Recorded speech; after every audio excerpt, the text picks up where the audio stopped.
Tidak ada manusia yang tidak diuji Allah Subhanahu wa ta'ala. Ahasiban nasu ayyutraku ayyaqulu amanna. Apakah manusia itu menyangka dia dibiarkan begitu saja mengatakan kami beriman? Wa hum la yuftanun, padahal iman mereka belum diuji. Walanabluwannakum, kami pasti akan menguji kamu bisyai'im minal khauf, takut, wa naqsim minal amwal. Walanabluwannakum bisyai'im minal khauf, takut, wal ju', lapar, wa naqsim minal amwal, kurang harta, wal anfus, sakit, was samarat, kering kerontang paceklik, wa basyiris sabirin, berikan kabar gembira kepada orang yang sabar. Siapa dia? Alladzina idza asabathum musibah qalu inna lillahi wa inna ilaihi. Salat sudah, puasa Senin Kamis sudah, sedekah sudah, wakaf sudah, infak sudah, ngaji sudah, kok kena musibah juga. Banyak anak-anak muda ketika sudah hijrah komplain ke Ustadz. Ustadz, dulu saya ketika masih pacaran bisnis saya lancar, waktu masih nyabu hidup saya enak. Begitu hijrah dengar pengajian Ustadz, datang ke masjid, sholat, keluar masjid sendal hilang. Pergi ke parkiran, helm kena hujan. Untuk apa Allah uji kita? Halaman 12 nomor 4. Musibah diberikan Allah untuk membuat hamba-hambanya tidak sombong, mau berserah diri dan minta tolong kepada Allah. Rumah besar, mobil besar, istri, kantong besar, tabungan besar, maka dia tidak lagi ada ketergantungan kepada Allah. Allah uji. Nabi Musa alaihissalam tinggalnya di istana Fir'aun, penuh. Akhirnya Allah buat skenario bagaimana supaya dia keluar dari istana Fir'aun. Ada dua orang yang sedang kelahi, dilerai, dipisah oleh Nabi Musa, ngotot juga, ditinju Nabi Musa, mati. Kebetulan yang mati ini adalah rakyatnya Fir'aun. Ngamuk, terusir. Di saat terusir dia ingat kepada Allah. Nabi tidak pernah lupa pada Allah. Sedangkan Nabi saja pun diuji Allah, apalagi kita yang tidak ada apa-apanya dibandingkan dengan Nabi. Nabi Ibrahim alaihissalam terusir dari kampung halamannya, dikejar-kejar. Dia masuk ke dalam tempat ibadah kafir musyrik, dihancurkan berhala-berhala. Mereka kejar, dinyalakan api unggun oleh Namrus, harriquhu, bakar dia. Api yang tabiatnya membakar, menghancurkan, merubah materi jadi debu, tak tersisa. Tapi di situ turun pertolongan Allah. Ya naru kuni bardan wasalaman ala Ibrahim. Wahai api, sejuklah engkau, selamat engkau. Ketika kita sedang diuji Allah, dunia terasa sempit. Yang dulu banyak kawan berubah menjadi lawan. Yang dulu teman cerita sekarang sudah tidak mau. Bawaannya curiga. Bersandar kepada manusia akan binasa, bersandar kepada jabatan akan sirna, bersandar kepada harta akan hilang. Di saat itulah kita mengangkat tangan berkata yang besar hanya Allah. Allahu Akbar. Salat kita jadi lebih khusyuk. Wa ma min dabbatin fil ardi, tidak ada satupun makhluk yang melata berjalan di atas muka bumi ini illa 'ala Allah rizquha. Rezekinya sudah dijamin Allah Subhanahu wa ta'ala. Hanya saja datang cemas, datang ragu, datang ngeri, datang galau, sempit pikiran. Kalau mindset otak kita sempit, hati kita susah, jantung koroner datang. Jadi apa yang bisa menenangkan hati ini? Dekatkan diri kepada Allah, serahkan semuanya. Inna salati wa nusuki wa mahyaya wa mamati lillah. At-tahiyatul mubarakatus salawatut tayyibatu lillah. Assalamualaikum warahmatullahi wabarakatuh. La ilaha illallah dahu la syarikalah, lahul mulku walahul hamdu yuhyi wa yumit wa huwa ala kulli syai'in qadir. Serahkan pada Allah. Kelompok A, kelompok B. Yang kelompok A sholat, orangnya baik, zikir, nggak dapat ikan. Yang kelompok B nggak sholat, mabuk, minum khamar, ikannya banyak. Kata yang kelompok A, Tuhan nggak adil. Kita yang sholat kok nggak dapat ikan, mereka nggak sholat. Dia lupa bahwa yang sholat diuji kesabarannya, sedangkan yang tidak sholat sedang dipermainkan dengan Pak Ustadz, dulu saya sebelum hijrah bisnis saya lancar-lancar aja. Sekarang setelah hijrah ini sulit, susah. Dulu diuji dengan harta, kau tidak lulus.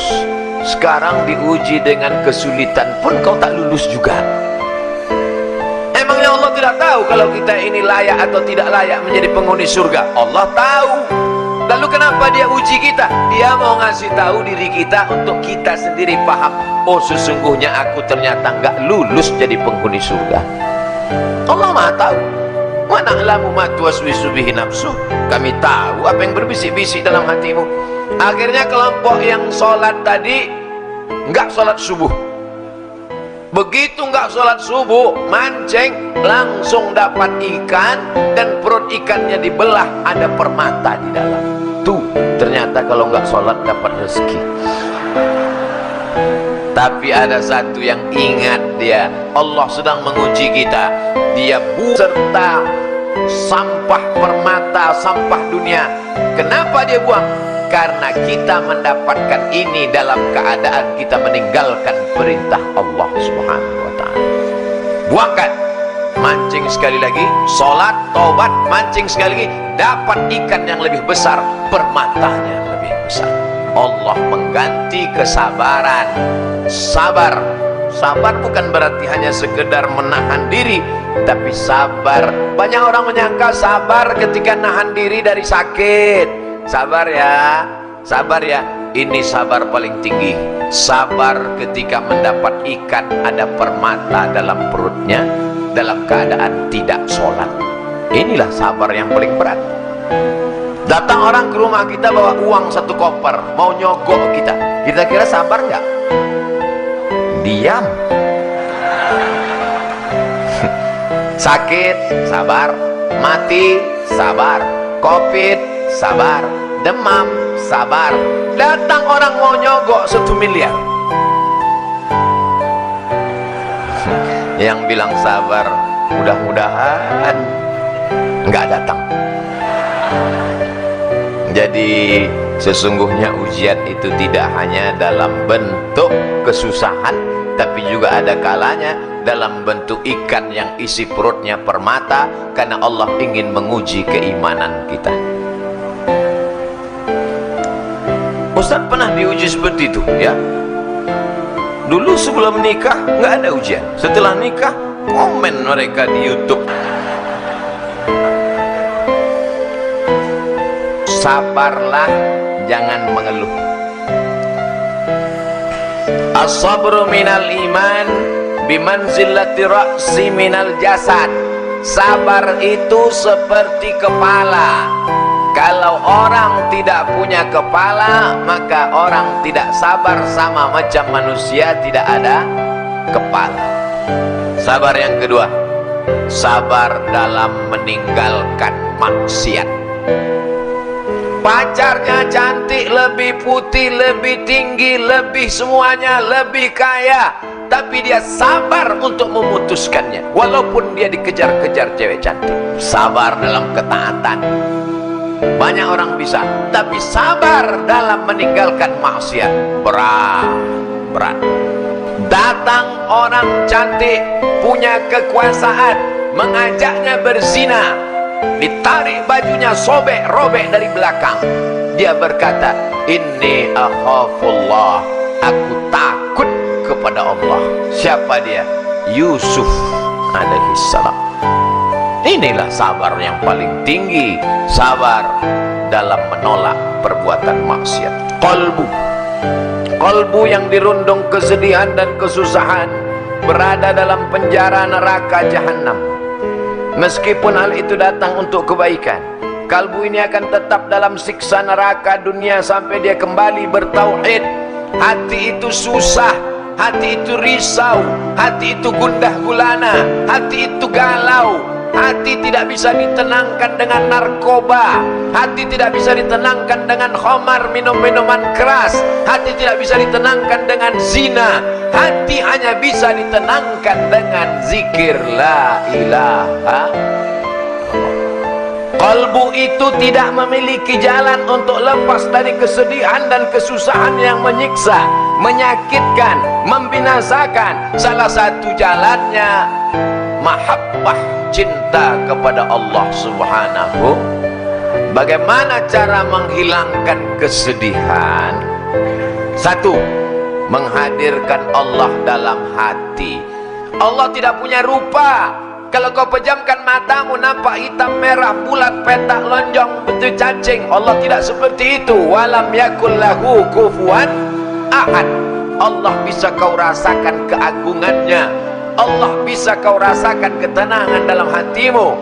Berzikir la ilaha illallah, mulut menyebut, hati mengingat, pikiran fokus.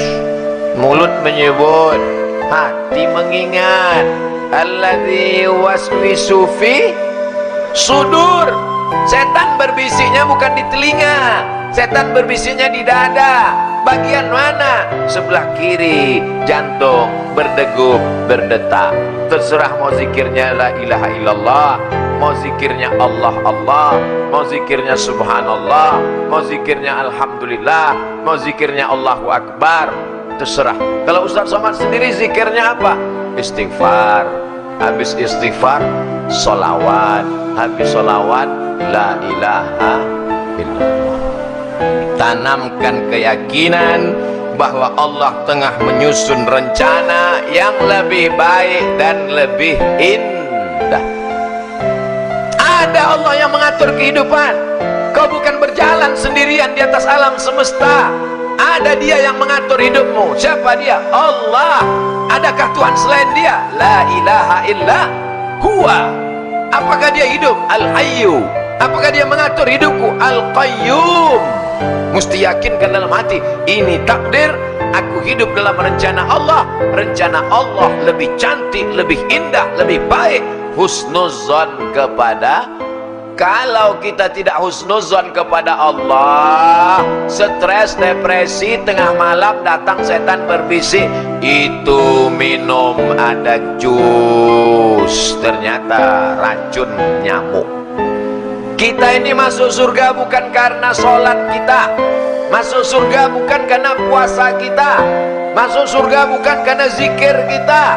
Kita masuk surga karena rahmat Allah. Kita sholat karena ingin mengundang rahmat Allah. La yudkhilal jannata ahadakum amaluhu. Amalmu tidak membuatmu masuk surga. Lalu yang membuat kita masuk surga itu apa? Illa ayyataghammadani Allahu birahmatih. Masuk surga karena rahmat Allah. Apa saja yang membuat rahmat Allah itu turun? Satu, berbuat ihsan. Dalilnya, inna rahmatallah, rahmat Allah qaribun, dekat, minal muhsinin, dekat kepada orang yang berbuat ihsan. Apa yang membuat rahmat Allah turun? Fa ammal ladzina amanu billah, orang yang beriman kepada Allah, wa'tasamu bihi, berpegang teguh dengan Allah, fasayudkhiluhum fi rahmatim min, dia akan dimasukkan Allah ke dalam rahmatnya. Beriman dan berpegang teguh. Banyak orang beriman tapi tak berpegang teguh. Tiga, sabar ditimpa musibah. Ulaika alaihim salawatum min rabbihim wa rahmah. Orang yang sabar ditimpa musibah, maka dia mendapatkan rahmat dari Allah SWT. Empat, takwa. Uktub lana fi hadhihi dunya hasanatan wa fil akhirati inna hudna ilaik. qala adzabi usibu bihi man asya wa rahmati wasi'at kulla syai'. Rahmat Allah SWT untuk orang yang bertakwa. 6. Berbuat baik. Inna rahmatallahi qaribum minal muhsinin. 7. Berhijrah, berjihad. Ulaika yarjuna rahmatallah. Mereka mengharapkan rahmat Allah. 8. Laula tastaghfirunallah. Banyak-banyaklah kamu beristighfar kepada Allah. La'allakum turhamun. Kamu dapat rahmat.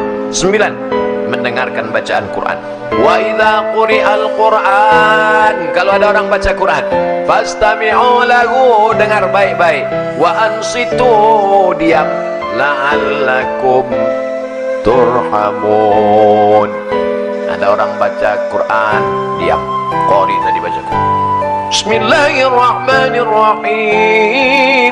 Dia diam. Tapi tangannya sama aja. Mulutnya diam, tangan main. Diam, renungkan maknanya, fahami isinya, turun rahmat Allah ke dalam hati, lapang segala yang sempit.